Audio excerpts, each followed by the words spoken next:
All right, here we go. We are going to recap the local Rochester and surrounding area market data that was just released from August of 2025. And as we get this data, in the month of September. So, to kind of recap the summer prior to that, we've had this push of inventory and just kind of wondering where this market's going, right? Like, is an increase in inventory and supply going to lead to, um, just this shifting market that everybody's talking about? So each month throughout this season has been like, okay, what's next month's data going to be like? And, just especially curious month after month as to what the results would be. And here we are with another month, to report on. And things got interesting. I mean, the dynamic of like, okay, this market is shifting, because of increases in supply and not necessarily the same level of demand following it is a recipe for a shift and heading towards a balanced market. Here we are now looking at August data. This first piece that I'll show shows single family only in Monroe County only. And I always like to start there because that's where, for the most part, we're going to butter our bread. So this does not include condo, townhomes, multifamilies, lots, and anywhere else but Monroe County. Single family homes only in Monroe County. Um, the first piece, pricing, we're up double-digit percentages again compared to the same time last year. So just the market continues to improve overall. The market continues to appreciate, and certainly more than the rest of the country. Um, Closed sales, we still haven't necessarily rebounded into a strong transactional market yet. We're down 3% from the same time last year is really what we want to pay attention to. This, compared to last month, like just we're into different seasons, right? So like we're, just this reflects the kind of Fourth of July push potentially, right? And or the change of the market from Fourth of July and on, and seeing the seasonal start to the decline of closed transactions. Still 7 days on market, still a really healthy list to sales price ratio. Nothing significant there. The inventory data is what we really want to pay attention to, as I mentioned. And new listings down 6% from the same time last year, but down significantly from last month, both with new listings and active inventory remaining. We've got a 30% decline from last month. So that party stopped of all this inventory coming on the market at a significant pace. And as expected, similar story in terms of there's still enough demand to just, scoop up this supply. And although it did increase 2% from the same time last year, which is okay, good. But we're 24% down from the same time last month. The biggest thing for me in analyzing everything with what's going on in our market, comparatively speaking to others, is this month's supply of inventory category. And here we are back down to below one. Keep in mind, nationally, historically, 4 to 6 months supply represents like balanced territory. 6 months is more so like you're in a buyer's market. I've said subjectively, in my opinion, we probably feel balanced at like 2.5 months supply. Three, maybe even two is more of even a more extreme feeling, but we're just, we went down. We're up. Yeah, I mean, these numbers are so low that like 5% increase doesn't even matter. We're just so stricken with inventory and healthy enough demand to have it all scooped up. So, is this market shifting? To me, bluntly put, the answer is no. Okay. The is this, reflective of seasonality. Like we won't know the market shift concept until really next spring, right? Because we're going to be, dealing with the seasonal market coming up for the next whatever 5 6 months, right? I mean, it's just the way the earth turns, so to speak. The seasons affect our real estate market, and I'm going to show you something that really emphasizes that later on here. But we're as much as there is still opportunity, and like not every listing is selling above asking price and a bidding war, and there's plenty of delayed, past delayed type of concepts. Like from a macro level, like the data does not support the notion of this market shifting. And just chime in. I got going, but chime in anytime with any questions, anything to add. So this is single family Monroe County. Here's all property types in Monroe County, just so you have that perspective. A little higher on the month supply, but just one is like just it's stupid. It's obnoxious. And we're seeing the decreases in inventory at a similar level there. Still strong seller market indicators, still, just not a healthy amount of closed sales. You know. And then here's our entire region, the 6 county surrounding area, and all properties here. So you have just the macro level, view of the entire marketplace here locally, and not, a little less of a decline. Excuse me, a little less of a decline in inventory when you look at the macro level for the entire marketplace. A little more month supply, but again, is one like if 4 is balanced by definition, I mean we're so freaking far off, right? And that's at this entire marketplace level. So there's always like, okay, take this information. What do you do with it?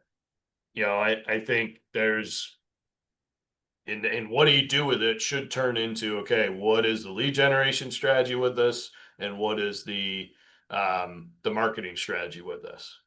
Marketing strategy wise, like take this information and use it. Okay. Whether it be social media, whether it be video, whether it be posts, whether it be blogs, whether it be, stuff to add to your presentations, consulting wise, like just again, understand I'm not delivering this information just to like try to be an economist. I'm delivering this information to you consistently so that you can take it and use it in the field. On the lead generation strategy side, this information is an opportunity to educate your people with. Hey, there's a lot of, misconceptions with the real estate market. I pay attention to the data and the pulse that really cuts through, especially the national news headlines. Is that something that you're interested in learning more about? That can be totally cold. A lead follow-up strategy is like if you have sellers that have been sitting on the fence because they felt the market shifting, like, or you told them that potentially. I was talking with an agent the other day, like, yeah, I may have lost a deal because like I told the seller that like the market was kind of cooling down and calming down, and they listened to me and now they don't want to sell. Okay, well, that's all right. You know, mistakes out of the wrong context or the wrong read, whatever it happens, like own it and go back to them. Hey, good news. I followed the data. Data changed from the last time we talked. We're actually like nothing's really changing with our real estate market, and it looks to be staying as an extreme seller's market. Wanted you to have that information in case that changes anything for your situation and your goals.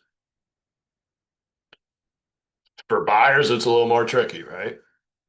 It's not necessarily anything that we can necessarily promote to help buyers get off the fence with this type of data. So it's what I want you to be able to promote is the confidence and the strategies and the know-how to you know develop a plan and a strategy for a buyer to compete or win or reach their goals regardless of market conditions. That's always your job in working with buyers.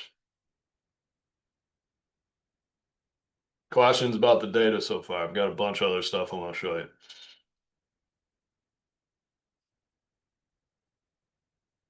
All right. I found this cool resource that I wanted to show the perspective of what our local market looks like, comparatively speaking, since the 3 year period prior to the pandemic. So this shows the change that's happened in the market. I'm going to show you new listings, active inventory, and basically what's selling, um, compared to a 3 year like average period prior to COVID, prior to 2020, as representation of like, okay, 2020, the market just exploded everywhere for everyone. And what was it like relative before that when it was less extreme? I mean, we were still in a seller's market at that point, but definitely less extreme and nowhere near the level that it reached after the pandemic or during the pandemic, and at least for our cases, stayed that way. So I found this really interesting. Here's new listings in our area. And what I did was just to create an image to use. I just looked at Henrietta zip code 14623 for each of these three charts that I'm going to show you. And again, this is new listings that we've experienced now compared to what the inventory levels were like for that 3 year period leading up to 2020. And we're down 40% in Henrietta, right? And you see these shades are a similar percentage, right? Um, of being down, what's it got? 16 to 47%. There's some areas, what would this be like? Is that like Walworth, Wayne County area out here? Um, that are, yeah, I mean, they're down 50 to 78%. There's some spots like that.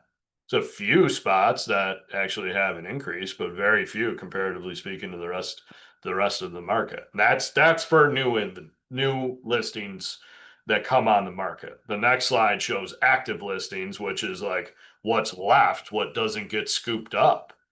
And that situation's even worse. You got a lot more dark red and you got a lot more dark orange or whatever shade that is. In Henrietta, for example, down 50%. What's left on the market that doesn't sell is 50% less than what it was prior to this boom that COVID created. So understand that. Like that's why this market is what it is, right? This next graph shows, they call it listing outflow, which is basically just, like, what's selling, right? And what's going from listing to sold, and just the overall transactional level of the market, right? You're a little more mixed. You got, I guess it's kind of similar to the new listing picture, which makes sense, right? Because, you know, a way to describe our market is if something gets listed, it sells.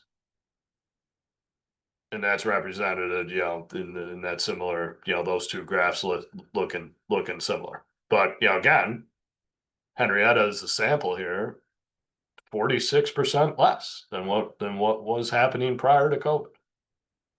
That's a big element of the marketplace here. Is anybody curious to look? I could pull this up and have it be interactive. Is there any town or area that you want to single in on with this tool, curiosity wise?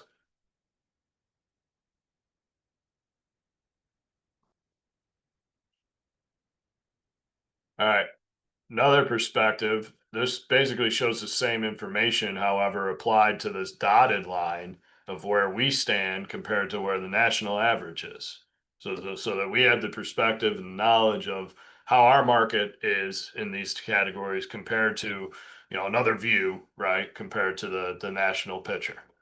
And, for new listings, and this shows, the percentage changes, right? Since 2020, compared to that 3 year period prior to 2020, right? So we're decreasing outside of this blip here at the tail end of 2020, right? When there was actually, okay, there was more inventory on the market, later in that season. But since then, it's just been less inventory on the market across the board for everybody. And you can see we're trending. It's interesting. Like I mentioned those seasonal comments before, like these gaps is in that's our seasonality. That shows you, and I'll show you another thing in a bit here.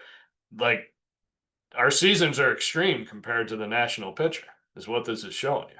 The national pitcher gets it as well, the ups and downs, right? But ours have a bigger gap. We've got that much less inventory to deal with in the seasonal times of the market compared to the national pitcher. It really only crossed over this one time in the middle of 2023. We were outperforming the national average with new listings. Perspective here for active listings, what's left, and basically just a large gap in general, and like really freaking large right now, right? Like this is what you need to know since 2022, right? When war in Russia or Ukraine and interest rates started to jump, that signified the shift in the market nationally. And here we are, like still extremely, you know, low on inventory for our side of the world here. But look at this gap. Like look at how it was running, in the peak of the market till 2022 happened, and then look at the gap from here. And look at how significant it is right now. Pretty much at the peak of the difference of like how extreme we're at and how much the rest of the country is struggling right now. Here's that pending, what's selling, right? And this really shows you our seasonality because these bottom dips are in the winter months, and then it starts to climb back up in the spring, and we start to dip late summer into the winter, so on and so forth. So again, you get that to a degree nationally, but nowhere near at the extremes like we're at. Helpful context to know what you're headed into seasonal wise. According to Redfin, out of the 50 most populous markets in the US, 35 are currently buyers markets, 10 are balanced, and 5 are sellers markets. Now, we're not, I hope I'm not wrong in this, but we're not in the top 50. Okay. But just as an indicator of, the bulk of the country, right? The bulk of the population, 90% are not sellers markets. 70% of the most popular markets out there are currently in buyer's market territory. 10% remain in sellers, most of them in the Northeast. We're one of them. We're in the anomaly territory of things. Here's a dynamic to describe just overall demand right now. And you see this gap. This is a national, estimated number of U.S. home buyers and sellers actively in the market. This is a national number, but we're at the outside of when the world was ending, right? And people weren't sure if the groceries that were being delivered to the house were going to kill them or not, or whatever. Not to make light of a pandemic, but this extreme drop was March and early April of 2020 when everybody was forced to go home. And look how quickly it got, look at like this gives you context historically of like what the market was during the COVID years. We crashed, and a month or two later, we went to a new height, pretty much. And since then, again, 2022, another crash due to interest rates and inflation and just a lot of things, consumer confidence, et cetera, that have continued on till now, and now we're at just a historical level of low demand. Like we're at the same level of low demand pretty close to it when the friggin' world was ending. There's a lot going on out there right now that I don't mean to be negative. I'm not trying to like make people upset or paranoid or anything, but I don't know that there's any cure to this coming. Because even with low interest rates, like or lower interest rates, that single-handedly doesn't solve the affordability issues that we have right now. This is also showing that, sellers are starting to pull their homes off the market as well, is what a big national story is right now. Because they're just not getting what they want. But I really want to emphasize the demand side of the equation with this, and furthermore, showing mortgage application index. Just to show you, so this was, again, 2020 level demand. Or, this was the demand prior to 2020. COVID hits, it drops, and then it spikes to these types of, this was like a record level. We were leading up to the strong market anyway nationally up until then, but then it just got to that level, and then you see where it's gone since. This is again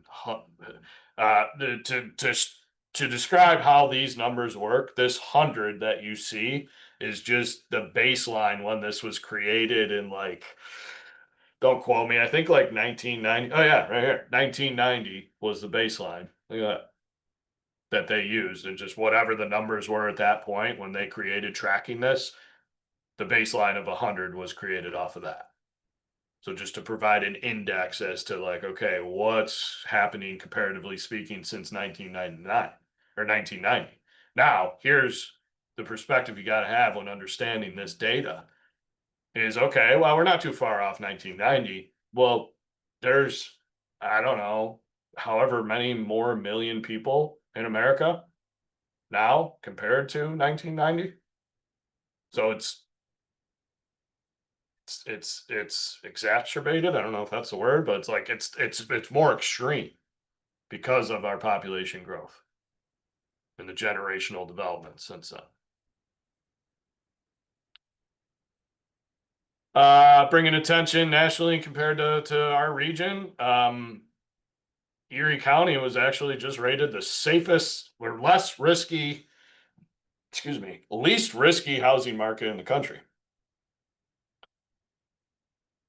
Our market wasn't on any of his maps, I believe, just from a standpoint of they didn't have access to the data. I don't know why they had it with Erie and not Monroe, but generally speaking, again, that Northeast regional thing, you can see it here, like blue equals safe, red, shades of red equals, risky from the standpoint of, what they're basing this off of is home pricing, income locally, and foreclosure activity and underwater mortgages.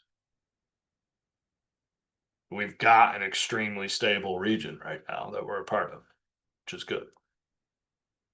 Sorry, this is tough to read, but I wanted to offer perspective. This was from the New York Times this week. Man, this turned out terrible. Sorry. Interest rates for our market and region really don't matter.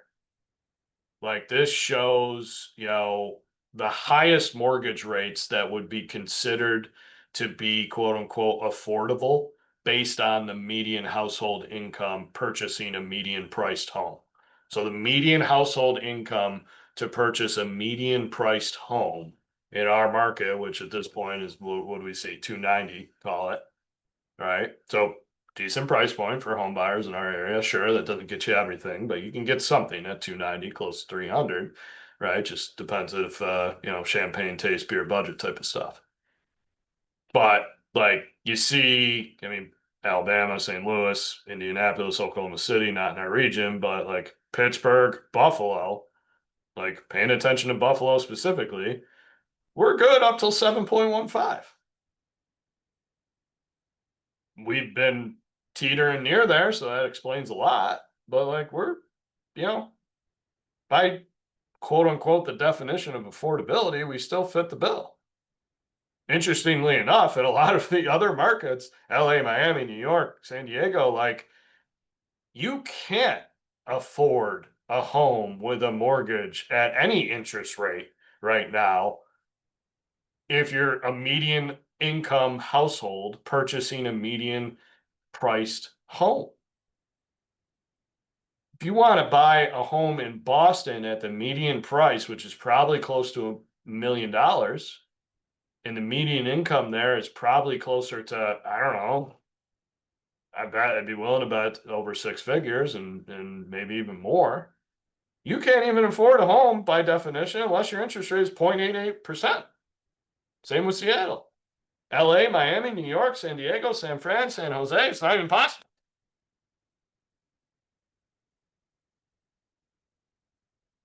Really interesting.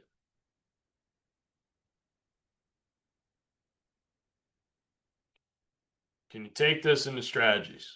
I think there's a lot of marketing strategies you can build off of this. But take this data, take this information. I'm not encouraging you to like nerd out on it, right? And I enjoy it. It's my background. I don't mind it, right? Tend to nerd out on it, all for the purpose of my job, my career, right? You don't have to take that same approach. I'm by design, here's what you need to know. Let's figure out what to do with it. And that's how you need to be thinking about this. And always think of it from the standpoint of what's the lead generation strategy I can develop off of this? Or lead follow-up strategy I can develop with this information? And what's the marketing strategy I can develop with this information? If you go into every single like training class, um, you know, frankly, conversation with a colleague in our industry, right? If you go into that, like every opportunity with that come from curiosity approach to, okay, is this going to benefit me from a lead generation strategy or a marketing strategy standpoint? You'll do a lot of good for yourself. Promise.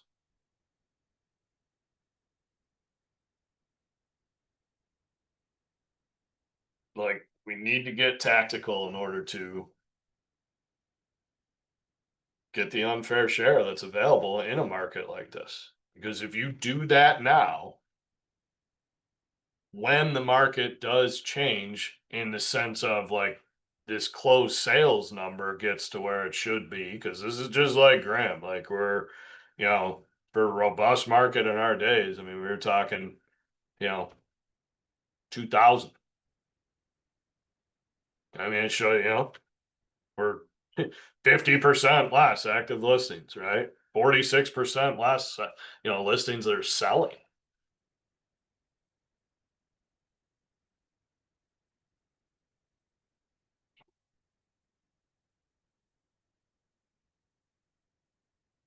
So always use this type of information to develop strategies off of. Sure, at minimum, like, you know, having a foundation of market data to always, have access to and knowledge of, like key to just operate as a business owner, as a real estate agent, right? But, you know, if you want to go from E to P, entrepreneurial to purposeful, like you're using this data to develop strategies to use for your business. And that's where we need to get to.